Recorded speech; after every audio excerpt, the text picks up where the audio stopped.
Dr. Disrespect just teased that he might put NFTs in his game from his new gaming studio. How so? Like, what was his thing? What did he say? It was after the news that Goals, that soccer game that's play to earn, broke out. Yeah. One of his donations are like, Doc, have you ever thought about NFTs and play to earn for your games? And he's like, I actually have. Like, he goes off on kind of like talking about the players, the consumers actually owning the digital content in his games. And he didn't touch too much onto it, but just the idea of Doc, who's building a gaming studio and making games for streamers, is also going to potentially involve crypto and NFTs and play to earn.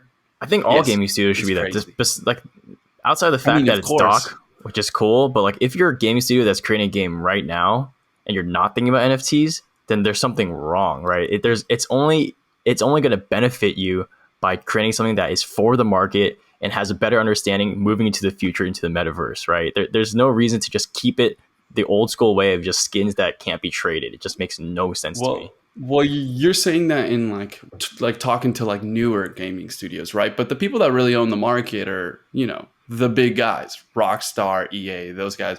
EA is not going to make FIFA play to earn because that actually does take away from them in the shorter term. But when the consumers start playing these indie games from Doc and Goals and all those other people and it's play to earn, and they start moving away from competing games, right? Like they move away from Warzone and play Doc's game. They move around from FIFA and play Goals.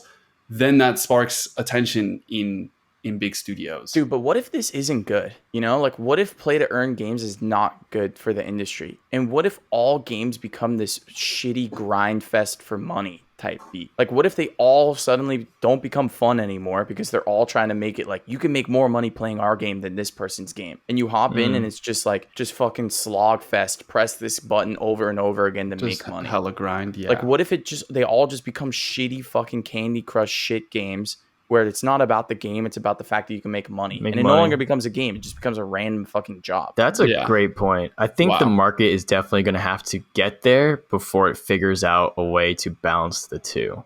What you're saying is a very probable near-term future for NFTs in gaming, especially play to earn. But I think, especially with like the concept of greed already in gaming. Right. I'm just afraid that like there's going to be all these people that are doing NFT play to earn because it's a buzzword that will bring people to it, instead of doing it if it really needs it. Like, don't do it just for fucking doing it, right? Like, if your game needs it, do it, and it's fun and unique, but don't put a bunch of shit in your game and it ruins the game, and then it just becomes shovelware. And then, like, EA starts doing it, and all these companies start doing it, and it's just, like, a terrible business model for games. Right. Or all these people claim that they're going to do these things, and then they release a shit game. Like, I feel like those are probably the realities those that are we're going to live in. Two very realistic realities. For sure. To like go hop on the fence, it would be cool. Like look at Top Shop. I think they're built on Engine, right? And Engine, you can also build video games. If Top Shop decided, well, when they make enough money that they built a 2K competitor, and whoever owns a Top Shot can own that, that game or that player in their ultimate team on 2K. That's where it like proves beneficial. Yeah, I think there's going to be like a completely different gameplay style, because like how many versions of Luka Doncic can you own in NBA 2K? Like only one person can own Luka Doncic, if we're being honest here. Like how many how many seasons has he been in the NBA? I don't fucking know, but let's just say it's 4 or 5, right? That's like 4 or 5 versions of Luka Doncic that someone can own. How are you going to make a massive game if they're only NFTs and you can only own 4 or 5 versions of Luka Doncic? Maybe there's multiple copies of the 4 or 5 versions. About to say, yeah. But still, I'm like, it's probably not as simple as take the games that exist and then make the things NFTs. I'm going to take this like anti-NFT and play to earn stance for people who are just doing it for the buzzwords. It's early, so people are obviously trying to still learn about it, and you're going to look at what currently works and what makes money. Then you're going to have to go through the bullshit of people just trying to optimize what works, and then that's what you're talking about, of slogfest, of people just trying to create the next game that makes you the most money.